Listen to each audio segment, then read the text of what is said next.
কেন্দ্র সরকার কিন্তু একটা জিনিস ভুল করছে, যেটা আমার দিক থেকে মনে হয়।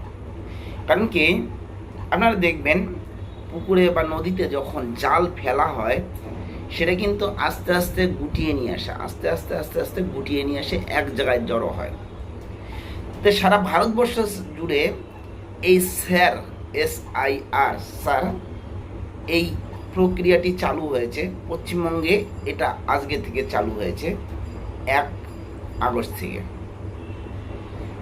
তো কেন্দ্র সরকারের এর আগেই কমসে কম বাংলাদেশ লাগোয়া আমাদের পশ্চিমবাংলার যে কটা বর্ডার আছে, 5 দিনের জন্য শুধু যে কোনো সময় 2 ঘন্টা করে খোলা রাখা উচিত ছিল, যে যারা যারা অবৈধ আছে তারা তারা বাংলাদেশ চলে যান। কারণ পশ্চিমবঙ্গে সারা ভারতবর্ষ থেকে যে জালটা গুটিয়ে নিয়ে আসে, সব মাছগুলো, সব অবৈধ মাছগুলো এই পশ্চিমবাংলায় এসে ঠাঁই পেয়েছে। আর পশ্চিমবঙ্গের রাজ্য সরকার সে তো বলেই দিয়েছে কাউকে যেতে দেবে না, স্যার হতে দেবে না। কারণ স্যার যদি করতে যায়, তাহলে বিহারে যে পাকাপাকি 62 লক্ষ বাতিল হয়ে গেছে, পশ্চিমবঙ্গে 62 লক্ষর ডবল 1,25,00,000 বাদ হয়ে যাবে, যার জন্য এই স্যার পশ্চিমবঙ্গে লাগু হতে দিচ্ছে না। তাই কেন্দ্র সরকারের এটা উচিত ছিল যে কমসে কম 5টা দিন এই অবৈধ অনুপ্রবেশকারীদের পাঠানোর জন্য। কেননা যদি এই 5টা দিন 2 ঘন্টা করে খুলে দিত, পিঁপড়া যেমন লাইন লাগে একটার পিছনে একটা, দেখতেন যে এই বর্ডারের উপরে একটার পেছনে একটা থাকতো না, একটার মাথার উপরে 3টে করে থাকতো। এত হারে লাইন পড়ে যেত। পশ্চিমবঙ্গের এই ভারসাম্যটাকে বজায় রাখতো।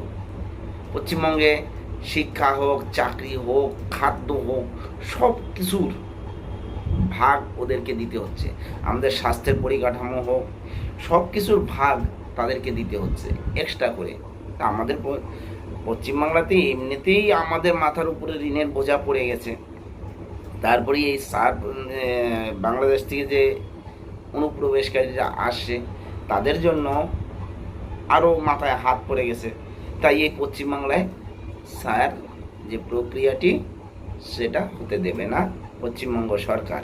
এই যে স্যার যে প্রক্রিয়াটি চালু হয়েছে, ভারতবর্ষের যেখানে বিজেপি আছে সেখান থেকেও ধরা হয়েছে, যেখানে CPM আছে সেখান থেকেও ধরা হয়েছে, যেখানে কংগ্রেস আছে সেখান থেকেও ধরা হয়েছে, নানান জায়গা থেকে ধরা হয়েছে। কিন্তু ব্যতিক্রম শুধু এই পশ্চিমবঙ্গটা।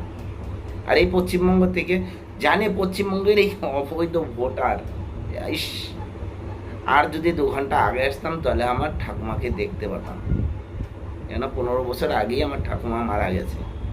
সেই ঠাকুমারা এসে ভোট দিয়ে যায় পশ্চিমবঙ্গে, কাঁটাতারে বেড়া পার হয়ে, দেখেছেন ভোটের আগে দেখা যায় জঙ্গল পেরিয়ে আসে, তা কাঁটাতারে বেড়া পেরিয়ে আসে এই পাশে ভোট দেওয়ার জন্য। ওর পাশেও আছে, এ পাশেও আছে। তাই এই সার প্রক্রিয়াটি চালু করেছে কেন্দ্র সরকার।